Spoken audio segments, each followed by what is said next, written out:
अब महिषासुर मर गया, महिषी अकेली रह गई और महिषासुर का संहार स्वयं जगदम्बा ने, दुर्गा भवानी ने करा।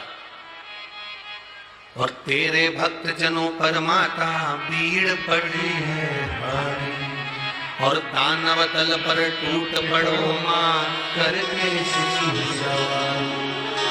सो सिंहों से तू बलशाली, अष्ट भुजाओं वाली, दुखियों के दुख ओ मैया हम सब उतारे तेरी माता के कितने हाथ हैं? फिर से बोलो जम के।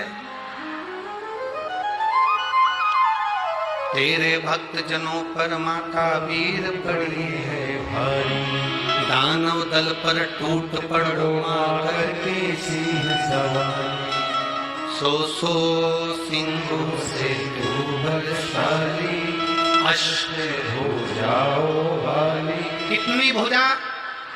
8। देवी जी की 8 भुजा क्यों होती है?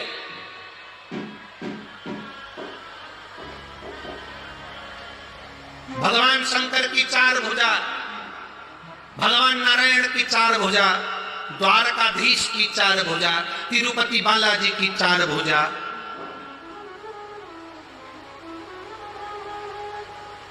चार भुजानाथ की 4 भुजा, सत्यनारायण भगवान की 4 भुजा, दत्त भगवान की 4 भुजा और देवी की 8 भुजा।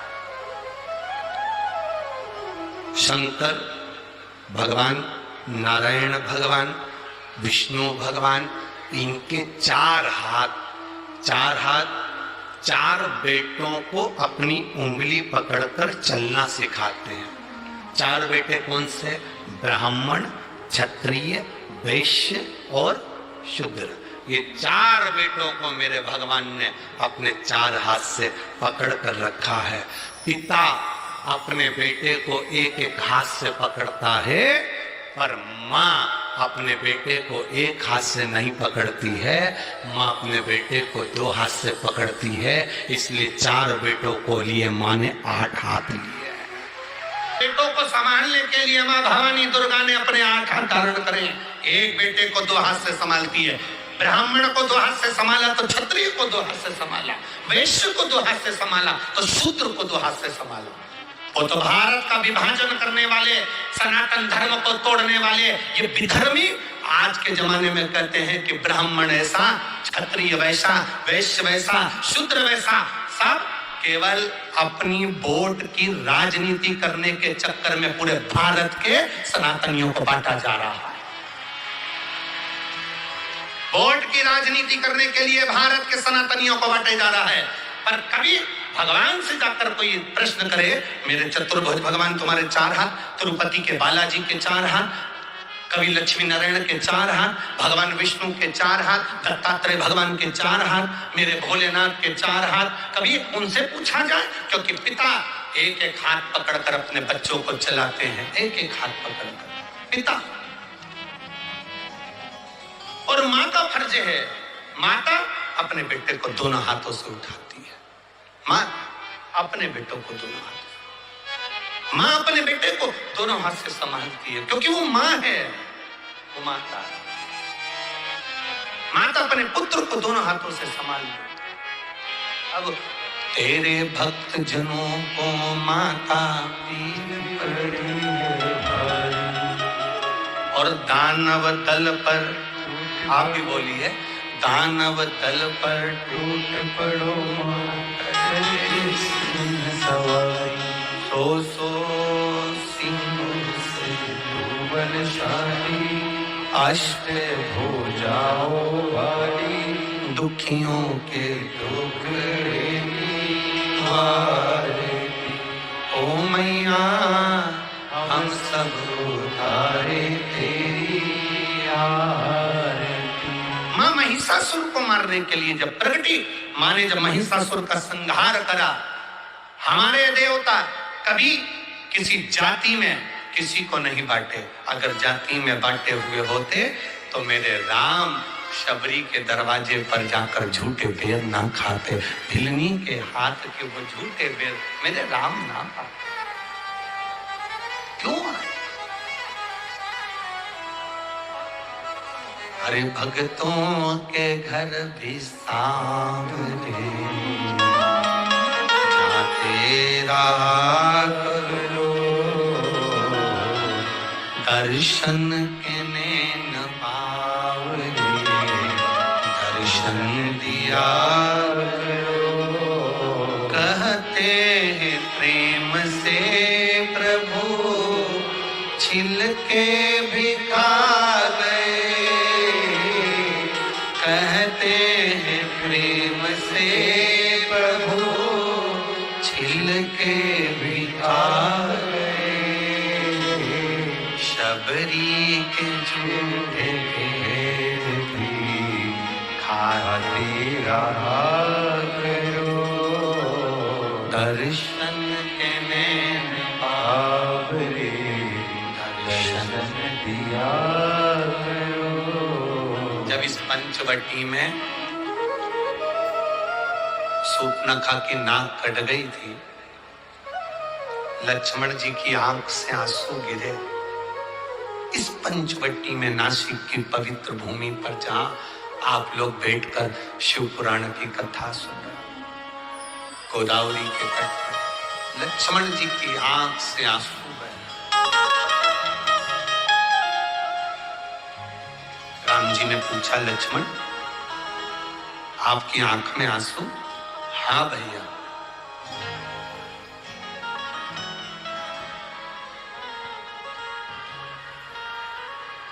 क्यों? किस लिए? कहा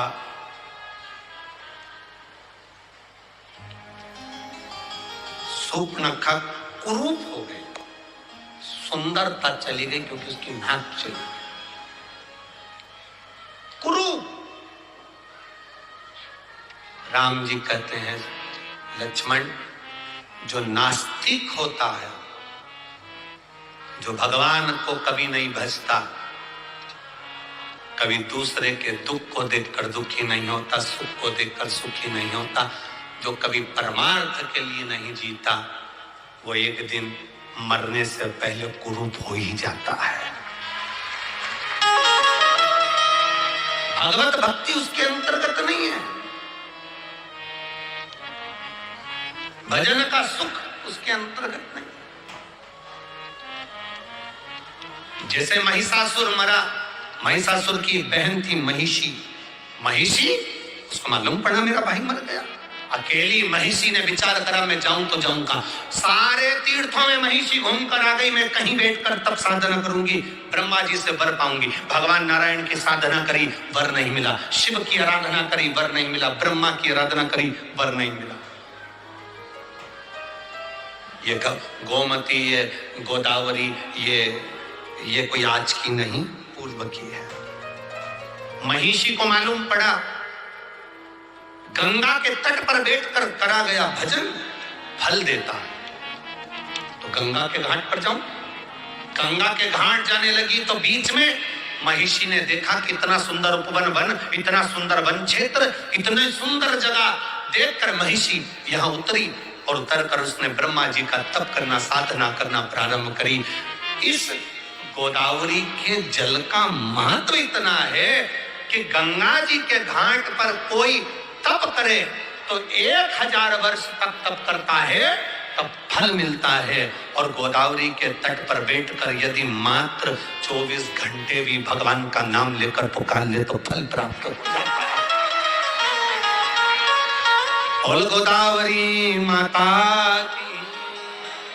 वो गोदावरी का तट अब महिषी को नहीं मालूम था, वो तो सुंदर वन, सुंदर उपवन, सुंदर जगह को देखकर, गोदावरी का तट देखकर महिषी उतर गई।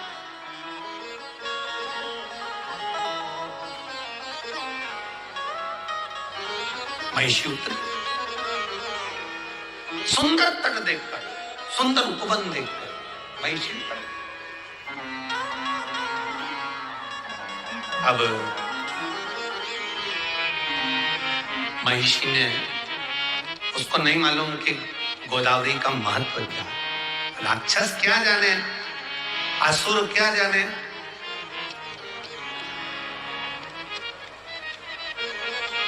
गंगा जी के घाट पर दो तरह के लोग स्नान करने जाते हैं। एक वो स्नान करने गए तो अपने पूर्वजों को पार लगाते हैं, और दूसरे वो स्नान करने के लिए जो जाते हैं उनका सामान चोरने के लिए आते हैं। बोलो सही है कि गलत? जैसे ही तुमने कपड़े उतार कर सामान रख कर गंगा में लगाई डुबकी, तुम बोले हर हर गंगे, और उन्होंने कर दो तुम्हें नंगे।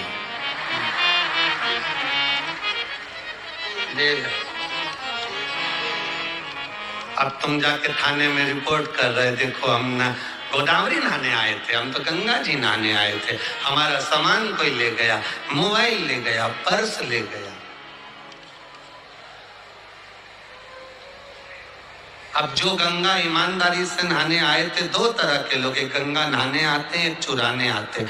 नहाने वाला जब गंगा नहा रहा होता है तो देवता भी उसकी 71 पीढ़ी पर फूल बरसाते हैं कि तेरे परिवार वाले ने गंगा नहाकर तुझे पार लगा दिया। और जो गंगा के घाट पर चोरी कर रहा होता है उसकी भी 71 पीढ़ी को यमराज भैंसे की पूंछ से बांध कर रगड़ता है। देख, तेरे खानदान का व्यक्ति को चोरी करने के लिए दूसरी जगह नहीं मिली, गंगा के घाट पर चोरी कर रहा है, उसके बराबर पापी कौन? अरे ओ चोटों, दुनिया में सब जगह चोरी करो, और जो तीर्थ है भारत की भूमि के उसमें जाकर कभी चोरी मत करो, तुम्हारी 71 पीढ़ी भी तड़पती है, तुम्हारी 71 पीढ़ी भी तड़पती है कि कहां गंगा के घाट पर चोरी करने के लिए गया, कहीं दूसरी जगह नहीं मिली थी। 71 पीढ़ी को भोगना पड़ता है।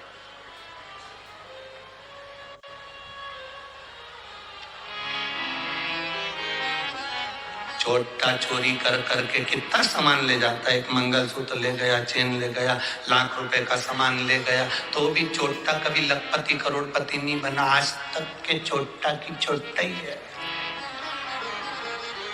और जिनकी चेन मंगलसूत्र चले गया वो थोड़े दिन रोने के बाद भगवान से की मेरी चेन मंगलसूत्र चले गया। भगवान ने कहा बहुत दिन से पहन रही थी, चिंता मत कर, हल्का बहुत था इसलिए भारी दिलाना था। टेंशन क्यों लेती है? चिंता ना कर। इसलिए आशीष बार बार कहते हैं अपनी चेन, अंगूठी, मोबाइल, पर्स लेकर यहां मत आओ, सावधान इंडिया। क्यों आते हो, क्यों लाते हो? कहता है तुम सुनो तब तो।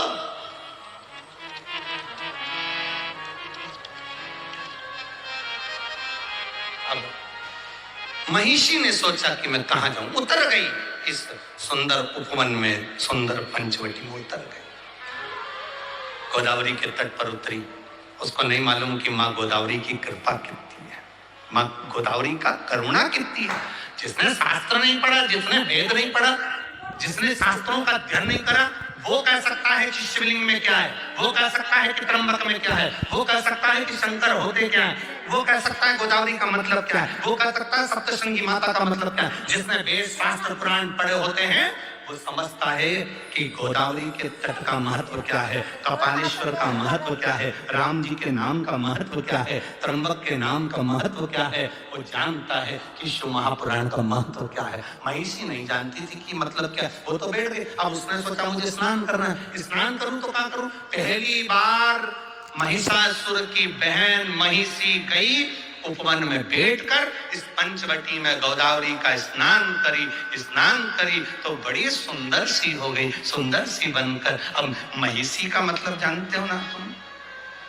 अरे बोलो तो जम के, महिषी मतलब, अरे बोलो तो। महिष का मतलब क्या होता है? भैंसा। और महिषी का मतलब भैंस।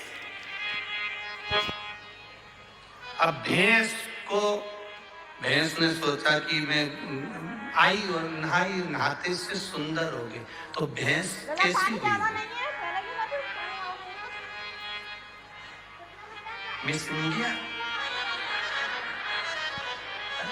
अब भैंस कैसी होगी? कहा गोदावरी के जल में शंकर की जटा से सप्त धारा जो गोदावरी निकली है, उसकी धारा में वो सुख है कि कोई पापी से पापी जीव भी उसमें कूद कर स्नान कर लेता है निष्कपट भाव से, तो वो मनुष्य की देह धारण कर लेता है। वो गोदावरी कूदी, महिषी सुंदर स्त्री का रूप ले ली, बैठ गई। उसको स्मरण नहीं आ रहा क्या मैं भैंस से स्त्री बन सकती हूँ? कई लोग ऐसे हैं जो भैंस से स्त्री बन गए, पर कई ऐसे हैं नहीं बोली।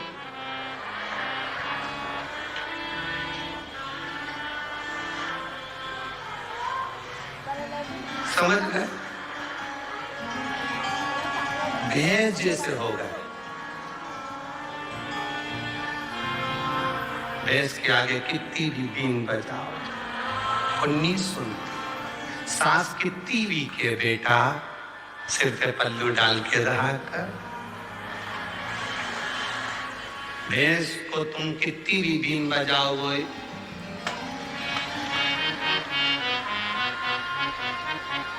तो कोई ऐसे हैं जो भैंस से स्त्री बन जाते हैं और कोई ऐसे हैं। हम नहीं बोलेंगे देखो हमको 4 दिन और रहना, 3 दिन और रहना, काय को आफत बोले या नासिक वालों से आफत बोल दे के कहा जाए। तो कोई वो भैंस से स्त्री बन जा, स्त्री से भैंस बन जा, कोई बात नहीं। कितना के उनसे ए बेटा ऐसा कर ले,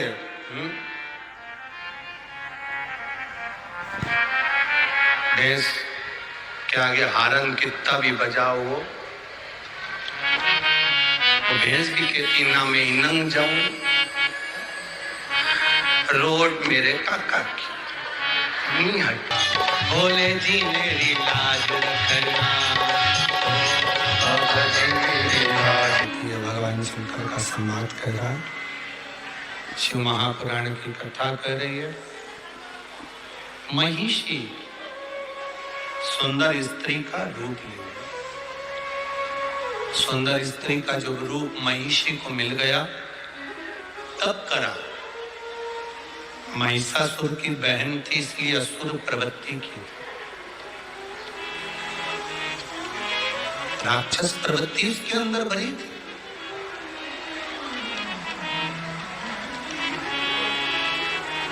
ब्रह्मा जी प्रकट हुए, मांगो तुम्हें क्या चाहिए, क्या दिया जाए।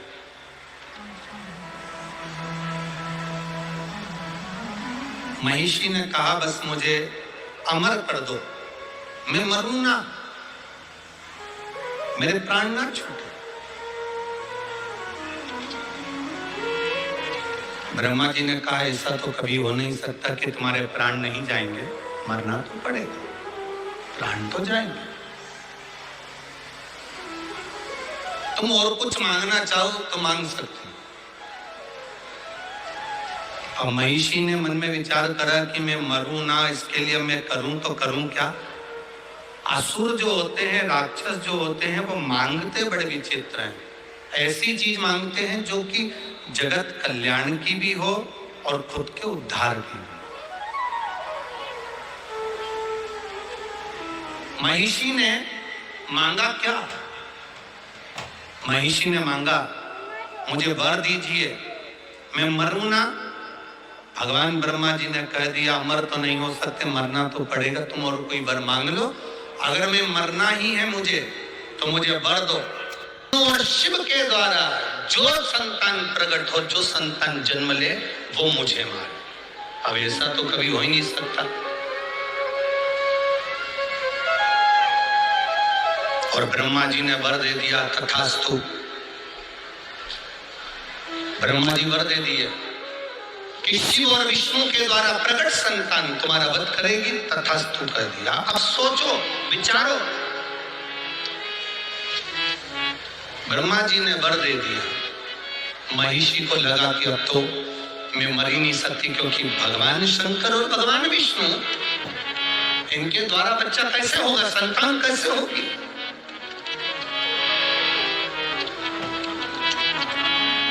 और महाराज, रचा है सृष्टि को जिस प्रभु ने, वही ये सृष्टि चला रही है। जो पेड़ हमने लगाया पहले, उसी का फल हम अब पा रहे, उसी का फल हम अब पा रहे। चाहे सृष्टि को जिस प्रभु ने, वही सृष्टि चला रहे। शिव कथा कर रही है, भगवान शंकर का संवाद कर रहा है। महिषी ने वर मांगा कि शंकर और विष्णु की संतान मेरा वध करे, जो भूतो ना भविष्यते हो ही नहीं सकता। एक पुरुष और स्त्री की संतान प्रकट होकर मार सकती है, और दो देवता शिव और विष्णु की संतान कैसे हो। ब्रह्मा जी ने वर दे दिया, तथास्तु। सृष्टि की रचना करने वाले ब्रह्मा जी अब वर तो दे बैठे, अब विचार में पड़ गए कि वर महिषी को दे दिया कि शंकर और विष्णु की संतान इस महिषी को मारेगी, करें तो करें क्या। ब्रह्मा जी संकोच में पड़ गए, एकांत में जाकर बैठ गए, बहुत गहन चिंतन करने लगे, क्या होगा, संतान कैसे होगी, संतान की प्राप्ति कैसे होगी। आया समय, राक्षसों ने उपद्रव मचाया, समुद्र मंथन का समय आ गया। और रचा है सृष्टि को जिस प्रभु ने, वही सृष्टि चला रहे। बस आ गया समय, मंथन का समय आया। देवता असुरों के बीच में साझा हुआ, अमृत निकलेगा, पाएंगे। मंथन के समय पर सब कुछ निकला, विष भी निकला, रतन माणिक मोती औषधि सब निकले, बाद में अमृत निकला। अमृत असुर लेकर चले गए, तब भगवान नारायण मोहिनी स्वरूप धारण कर लिए। कौन सा स्वरूप रखा भगवान विष्णु ने? महिषी ने वर क्या मांगा था? भगवान नारायण और शिव के द्वारा प्रकट संतान मेरा वध करे। अब राक्षसी तो राक्षसी, उसने उपद्रव मचाना चालू कर दिया। भले वो सुंदर बन गई तो क्या हुआ, वन में रहने लगी, उपद्रव करने लगी, भयंकर उपद्रव मचाया, भयंकर उपद्रव।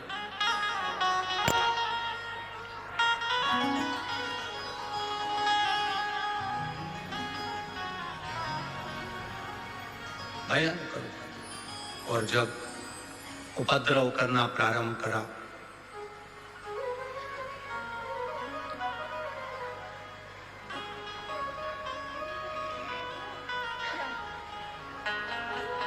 संहार करना जरूरी।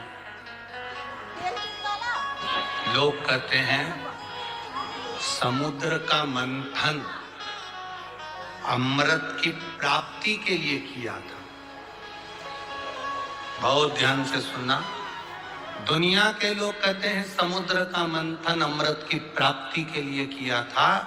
शिव महापुराण की कथा, स्कंद पुराण, देवी यहाँ सुंदर देव दीपावली शिव महापुराण की कथा कहती है अमृत की प्राप्ति के लिए मंथन नहीं किया था। उस महिषासुर की बहन महिषी ने वर मांगा था, शंकर और विष्णु की संतान से मरूं, उस संतान को जन्म देने के लिए ये समुद्र मंथन करा गया था। ये मंथन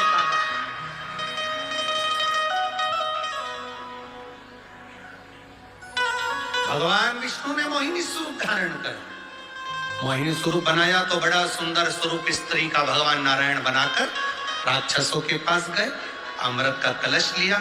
मैं देवताओं को मदिरा पिला दूंगी, तुमको अमृत पिला दूंगी। ऐसी बात कर कर देवताओं और राक्षस को बिठा दिया। देवताओं को अमृत पिला दिया, राक्षसों को समुद्र का फेन, समुद्र का जल पिला दिया। उनका जो स्वरूप था उसका गुणगान पूरे ब्रह्मांड में हो रहा था। शंकर जी को मालूम पड़ा कि भगवान नारायण ने स्त्री का स्वरूप लिया है। शिव जी को कहा गया, आपने भगवान नारायण के मोहिनी स्वरूप का दर्शन नहीं किया? नहीं।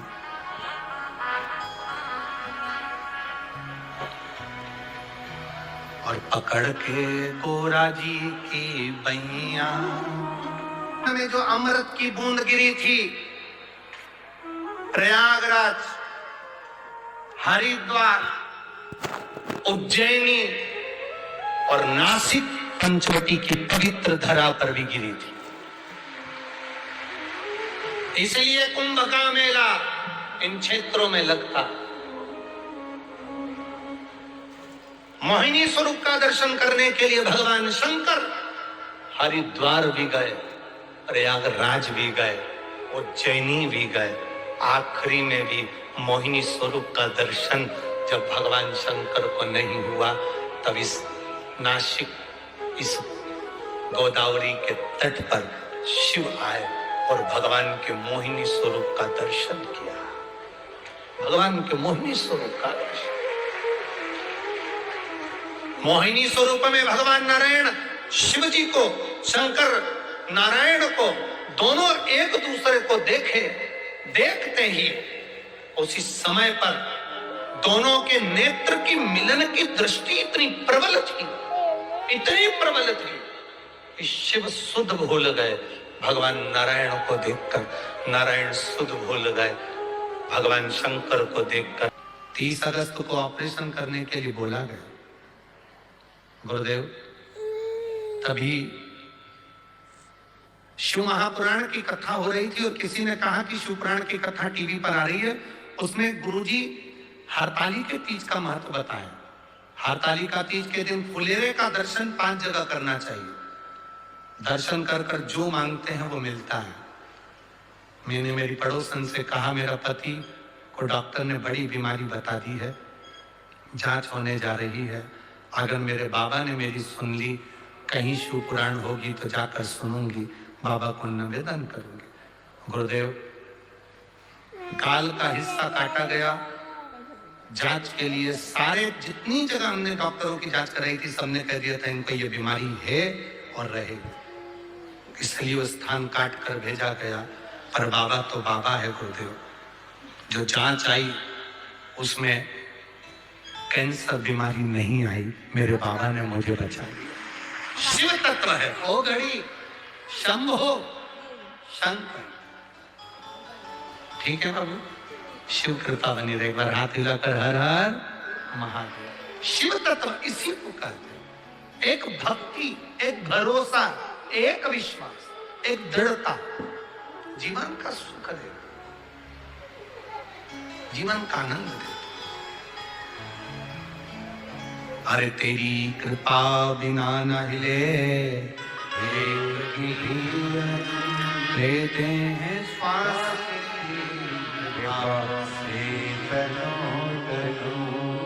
गंगाधार मुक्ति द्वार ओमकार तू आयो शरण तिहारी शंभो तारे तारे। अब पार्वती जी उस बालक को लेकर चली। पंपा नदी के तट पर बालक को सुला दिया। राजशेखर उस नगर का राजा निकल कर जा रहा था जिसके घर में संतान नहीं थी। देने वाला जब देता है तो छप्पर फाड़ कर देता है। संतान, उसने देखा कि एक बालक रो रहा है, बालक को उठा लिया। बालक को उठाया, अपने घर लेकर गया। धर्म पत्नी से कहा, औलाद नहीं, पर मुझे ये बालक मिला है, बड़ा तेजवीर लगता है, बड़ा सुंदर लगता है, ले इसको पालन करो। रानी ने उसका पालन। कुछ महीने के बाद रानी का भी गर्भ ठेर गया। रानी का गर्भ ठेरा, एक बेटे ने जन्म ले लिया। बेटे ने जन्म लिया। रानी की दासी ने रानी से कहा, राजा का प्रेम, जो बेटा पंपा नदी के तट पर मिला है, राजा का पूरा प्रेम उस बच्चे के प्रति है। हमें लगता है तेरा बेटा सिंहासन पर नहीं बैठ सकता, बैठेगा तो वही बैठेगा।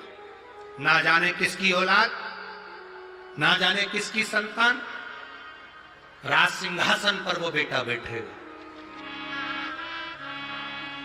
वो बेटा राज सिंहासन पर।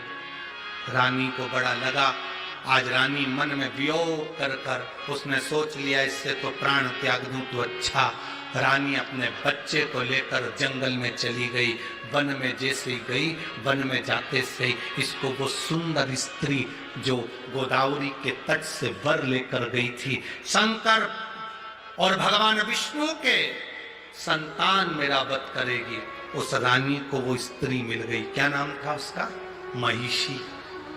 महिषी ने कहा, तुम कौन हो? कहा, मैं राजा चंद्रशेखर की धर्मपत्नी,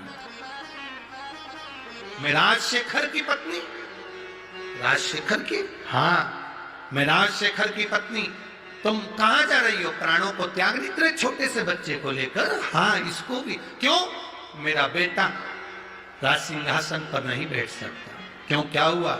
मेरे पति को एक बालक मिला था, उस बालक को लिया या पाल पोस के बड़ा करा, और मेरा बेटा सिंहासन पर नहीं बैठ सकता क्योंकि मेरे पति का प्रेम उस बालक के प्रति है।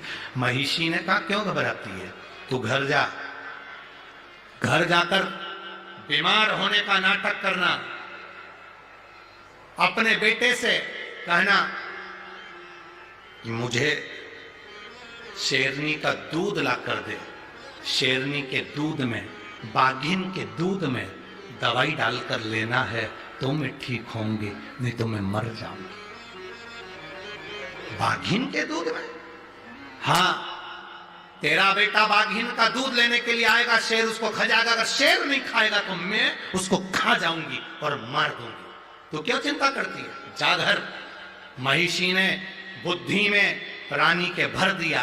रानी घर चली गई, बीमार होने का नाटक कर लिया। बीमार होने का नाटक करा। रानी जैसे बीमार होने का नाटक करी तो अपने बेटे को बुलाया।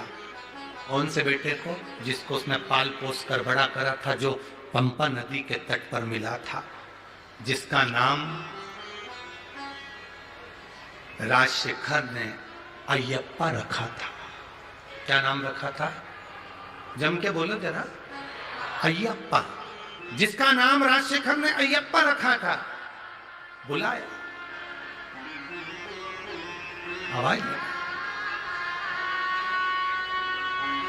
आवाज लगाकर रानी ने आवाज लगाई, अयप्पा, स्वामी अयप्पा। जो आवाज लगाई, अयप्पा दौड़ कर आया। मां, मां, क्या बात है? मां तुरंत तो कहती है, मेरे को दवाई लेना है और बाघिन का दूध चाहिए, शेरनी का दूध। अगर वो नहीं मिला तो मैं मर जाऊंगी। पिता ने कहा, पति बोले अपनी रानी से, राजा बोला रानी से, किसको बोल रही है शेरनी का दूध लाने को? बाघिन का दूध लाने के लिए? छोटा सा बच्चा है अयप्पा, यह अयप्पा छोटा सा है, वो तो बाघिन का दूध लाने को बोल रही है, शेरनी का दूध। इतने में तो बच्चे ने अपने पिताजी से कहा, राजा राजशेखर से कहा, चिंता मत करो पिताजी, मैं दूध लेकर आता हूं। राजशेखर के पास में से अयप्पा स्वामी दौड़ पड़े और अयप्पा दौड़ते दौड़ते दौड़ते दौड़ते जंगल में पहुंच गए। जंगल में पहुंचे तो शेरनी को जो देखा, देखकर शेरनी खाने के लिए दौड़ी, पर अयप्पा स्वामी बच गए। तो महिषी ने सोचा, मैं इसको मार देती हूं, मेरी सहेली का काम बन जाए। महिषी ने अयप्पा स्वामी को मारने के लिए प्रयास करा। भगवान अयप्पा स्वामी ने उसी समय महिषी को पकड़कर संहार कर दिया। संहार करा। अपनी मां के लिए अगर शेरनी का दूध लेकर जाऊंगा तो पात्र नहीं लाया, किस बर्तन में लेकर जाऊंगा? अयप्पा स्वामी ने शेरनी को पकड़ा, उसके ऊपर चढ़ गए और चढ़कर शेरनी को, बाघिन को अपनी मां के पास लेकर पहुंच गए। मां, ये बाघिन लेकर आया हूं, इसका दूध निकाल। ये शेरनी लेकर आया हूं, ये बाघिन लेकर आया हूं, इसका दूध निकाल मां, और इसका दूध निकाल कर तो दवाई में पी ले। मां ने आंख में से आंसू बहाए। पिता राजशेखर की आंख से आंसू निकलने लगे। ये मेरा बेटा कोई साधारण नहीं है, जरूर कोई बात है। जिस शेरनी पर चढ़कर अय्यप्पा आया था, उस शेरनी से स्वयं राजशेखर ने पूछ लिया, इसने तुम्हें मारा, तुम कौन हो? शेरनी कहती है, जिस जगत जननी की अंजलि में नारायण और शंकर का अश्रु का मिलन हुआ था, उससे ये बालक जन्म लिया। ये बालक साधारण नहीं, शंकर और विष्णु की संतान अय्यप्पा स्वामी है। भगवान शंकर और Vishnu. Guests are coming in 30 minutes. You're ready, na? Ready. Okay, music check, food check, ice. भगवान शंकर और विष्णु की संतान अय्यप्पा स्वामी है। ये साधारण संतान नहीं। राजशेखर पहचान गए, पर बेटा राज सिंहासन पर बैठने को तैयार नहीं हुआ। पिताजी मुझे जाना होगा, पिताजी मुझे जाना होगा। तभी शबरी पर्वत पर जाकर, शबरी पर्वत के ऊपर अय्यप्पा स्वामी शेरनी पर चढ़कर गए और बैठकर तब साधना में लीन हुए। महिषी के प्राण चले। महिषी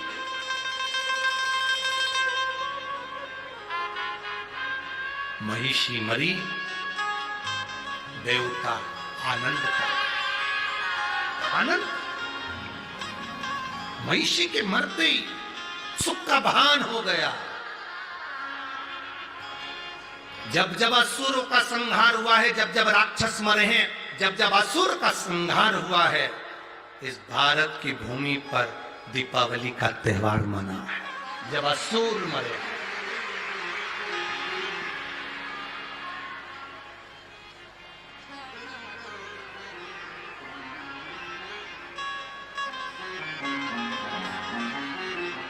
अब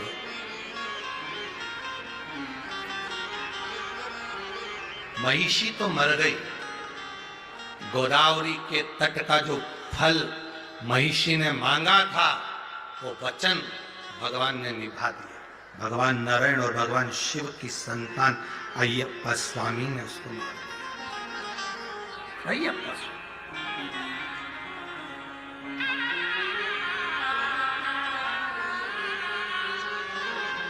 सहज नहीं। बाबा की साक्षी है सप्तश्रृंगी माता कपालेश्वर महादेव, भगवान राम की साक्षी में कथा सुन रहे। सहज नहीं हो सकता। उसका भरोसा पक्का, उसका विश्वास दृढ़। और कथा जब आपके क्षेत्र में हो, आपके नजदीक में हो, जरूर सुनने जाओ। क्यों जाओ? क्योंकि बाबा के पास जाओगे तो बाबा भी तुम्हारी दुख की घड़ी में तुम्हारे दरवाजे के पास आकर खड़ा हो जाएगा। जब तुम्हारे नजदीक में कथा हो, सुनने जरूर जाओ। उसके भरोसे जाओ, उसके सहारे जाओ।